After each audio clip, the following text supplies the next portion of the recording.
พิธีสรุปผลสำเร็จการเคลื่อนไหวกิจกรรมของคณะชาวหนุ่มอาสาสมัครและดูแลสีเขียวสีบัวนครโฮจิมินห์แห่งสาธารณรัฐสังคมนิยมเวียดนามในตอนแรกของวันที่26มิถุนายน2025นี้อยู่ที่สโมสรโรงเรียนมัธยมสมบูรณ์กินนอนชนเผ่านครปักเซแขวงจำปาสักคณะบริหารงานชาวหนุ่มประชาชนปฏิวัติลาวแขวงจำปาสักร่วมกับคณะชาวหนุ่มอาสาสมัครและดูแลสีเขียวสีบัวนครโฮจิมินห์แห่งสาธารณรัฐสังคมนิยมเวียดนามโดยการเข้าร่วมของสหายสุวรรณลาศรีหานนท์เลขาคณะบริหารงานชาวหนุ่มประชาชนปฏิวัติลาวแขวงจำปาสักสหายถ่ายทิหวงเซินห้องหัวหน้าคณะอาสาสมัครและดูแลนครโฮจิมินห์สเวียดนามมีห้องเลขาคณะบริหารงานชาวหนุ่มประชาชนปฏิวัติลาวแขวงจำปาสักมีคณะภาคผู้สีนามองค์การจัดตั้งมหาชน4เมืองเลขาชาวหนุ่ม6เมืองนครนอกนี้ยังมีคณะชาวหนุ่มกรรมการชาวหนุ่มหัวหน้าแขนงห้องหัวหน้าแขนงและอาสาสมัครและดูแลนครโฮจิมินห์เข้าร่วมในพิธีสหายคำแดงดิวิไซห้องเลขาคณะบริหารงานชาวหนุ่มประชาชนปฏิวัติลาวแขวงจำปาสักผ่านบริงานผลสำเร็จในนั้นได้นำพาคณะชาวหนุ่มอาสาสมัครและดูแลสีเขียวนครโฮจิมินห์และคณะเยาวชนนครโฮจิมินห์เวียดนามเขาว่างกะตาดอกไม้ต่อณอนุสรณ์สถานประธานไกรสอนพรหมวิหารและนำพาเขาเยี่ยมยามคำนับทานเจ้าแขวงและคำนับทานหัวหน้ากงสุลใหญ่เวียดนามประจำภาคใต้พร้อมนั้นพบปะแลกเปลี่ยนถอดถอนบทเรียนเวียกงานชาวหนุ่มระหว่างคณะชาวหนุ่มประชาชนปฏิวัติลาวแขวงจำปาสักสาธารณรัฐประชาธิปไตยประชาชนลาว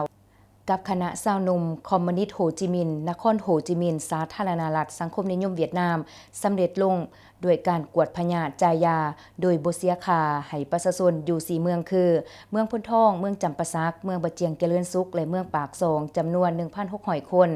พร้อมทางฝึกอบรมเวียกงานกสิกรรมและมอบเม็ดพันธุ์พืชให้แก่ประชาชนจำนวน500ซองนอกนั้นยังได้มอบเครื่องวัดความดันเลือดจำนวน20เครื่องรออยู่คนเจ็บจำนวน4คันและโค้งกายบำบัดฝึกแอบยางจำนวน20อันมอบเครื่องช่วยเหลือเครื่องบริโภคให้แก่ประชาชน5เมืองคือเมืองพนทองเมืองจำปาสักเมืองบะเจียงเจริญสุขเมืองปากซองและเมืองสนะสมบูรณ์เมืองละ50ครอบครัวมอบเงินช่วยเหลือประชาชนผู้ทุกข์ยากเมืองจำปาสักจำนวน16ครอบครัวมอบดอกไฟพลังงานแสงอาทิตย์ให้เมืองจำปาสักจำนวน15ดอกมอบเครื่องกรองน้ำให้เมืองจำปาสักและเมืองสนะสมบูรณ์จำนวน2เครื่องมอบเพื่อนมิตรภาพชาวหนุ่มลาวเวียดนามจำนวน2หลังให้ประชาชนผู้ทุกข์ยากอยู่2เมืองคือบ้านขนาดเมืองพนทองและบ้านไม้กลางเมืองจำปาสักมอบอุปกรณ์การแพทย์ซึ่งประกอบมีเครื่องวัดแทกความดันเลือด30เครื่องโหลอยู่คนเจ็บ36คันโครงการยะบำบัดฝึกแอบยาง30อันพร้อมทั้งมอบทุนฮ้อนร่วมฝึกอบรมเวียกงานสาธารณสุขอยู่นครโฮจิมินห์เวียดนามจำนวน3ทุนให้แก่ห้องหมอแขวงจำปาสักนอกนั้นยังได้มอบเครื่องช่วยเหลือให้คนเจ็บจำนวน100สุดสร้างสนามเด็กเล่นอยู่2จุดคือโรงเรียนประถมโนนสวรรค์เมืองพนทองและโรงเรียนประถมบ้านน้องบัวใหญ่เมืองปทุมพรมอบรถถีบจำนวน5คันปื้มเขียนพันหัวตุ๊กตา2หอยโตและนม30แก๊สให้แก่โรงเรียนมัธยมสมบูรณ์กินนอนชนเผ่า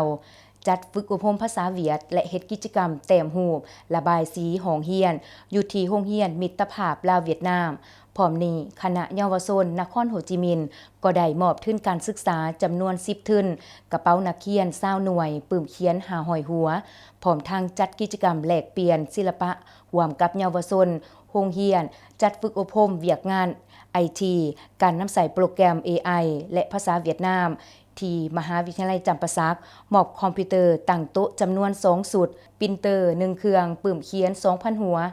เครื่องบริโภคนมซ่าผักหนอกลูกซีนและอุปกรณ์กีฬาจำนวนหนึ่งให้แก่ห้องการคณะบริหารงานชาวหนุ่มแขวงจำปาสักมอบคอมพิวเตอร์ตั้งโต๊ะจำนวน10สุดกองเยาวชน2สูตรกระเป๋านักเรียน20หน่วยและปื้มเขียน500หัวให้แก่โรงเรียนมัธยมสมบูรณ์กินนอนชนเผ่า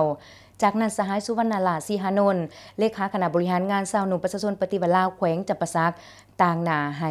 การนำของแขวงมอบใบย่อของทานเจ้าแขวงให้คณะชาวหนุ่มอาสาสมัครและดูแลนครโฮจิมินห์เวียดนาม ในโอกาสดังกล่าวได้มีพิธีบายสีสู่ขวัญที่เป็นเอกลักษณ์ของลาวเติมอีก